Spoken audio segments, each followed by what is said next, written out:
Students, हमने ये तो कर लिया था कि मॉडर्न एटॉमिक थ्योरी हमने कर ली थी। अब उसके बाद ये छोटी सी टर्म है जो आपको पता होनी चाहिए। फर्स्ट है atomicity. What is atomicity? The number of atom present in homo atomic molecule is called atomicity. Homo atomic molecule मतलब जैसे H2 आ गया, ये देखो N2 O2, ये मॉलिक्यूल है बट दो अलग एटम से मिलके बने हैं, तो एटॉमिसिटी क्या होएगी? Number of atom present in homo atomic molecule. सीधी सी बात, N2 लिखा है, N2 मीन्स 2 नाइट्रोजन है, तो इसकी एटॉमिसिटी कितनी आ गई? 2। ऐसे 8 लिखा होएगा, दैट मीन्स कितने सल्फ़र हैं? 8, तो इसकी एटॉमिसिटी कितनी आ गई हमारे पास? 8। मतलब कितने एटम्स कंबाइन करके मॉलिक्यूल बनाते हैं, उसको हम उसकी बोल देते हैं बच्चे होमो एटॉमिसिटी। ठीक है, एक ऊपर ये डेफिनेशन ये भी कर लो। मॉलिक्यूल क्या होता है?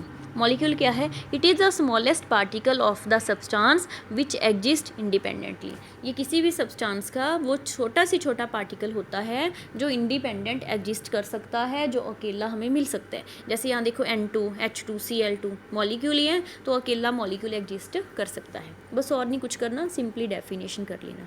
उसके बाद आती है बच्चे next Avogadro hypothesis. It state under similar conditions of temperature and pressure equal volume of all the gases contain equal number of molecule. ये क्या कहता है कि अगर टेम्परेचर और प्रेशर की कंडीशन सेम हो तो जो equal volume of all the gases contain equal number of molecule. अगर टेम्परेचर और प्रेशर सेम हो, अगर आपने अलग अलग कंटेनर लिए हैं, उनमें वॉल्यूम आपने सेम लिया है, तो उनके नंबर ऑफ पार्टिकल्स भी उसमें क्या होंगे? सेम। ये कुछ नहीं, जैसे यहाँ पे देख लो हाइड्रोजन और क्लोरीन है, ठीक है, 1 वॉल्यूम इसका है तो 1 वॉल्यूम इसका है, तो इसमें मॉलिक्यूल भी सेम होंगे, 1 मॉलिक्यूल 1 मॉलिक्यूल।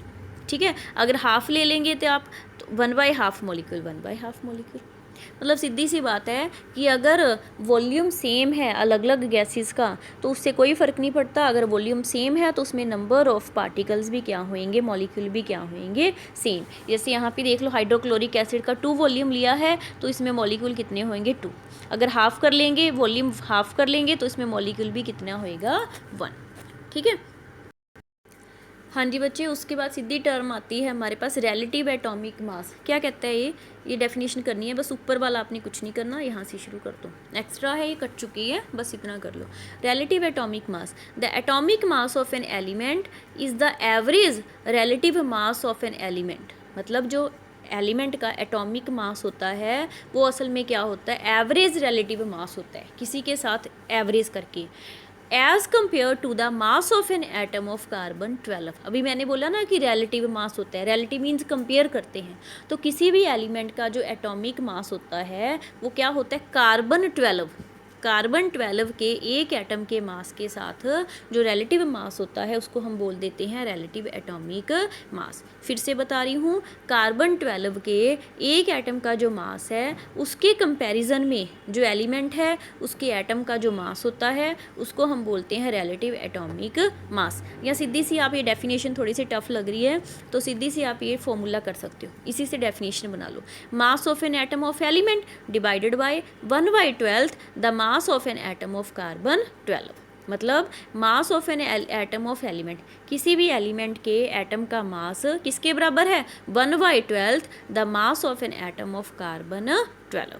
ठीक है, तो ऐसी एटॉमिक मास हाइड्रोजन का कितना है? देखो 1.008 यू, क्लोरीन का कितना है? 35.5 यू, सोडियम का कितना है? 23 यू। तो ये सारे क्या हैं? हमारे रिलेटिव एटॉमिक मास। मतलब कार्बन 12 एटम का जो मास होता है उसको 1/12 से जब डिवाइड कर देते हैं तो जो रिलेटिव मास आता है किसी एटम का उसको हम बोलते हैं रिलेटिव एटॉमिक मास।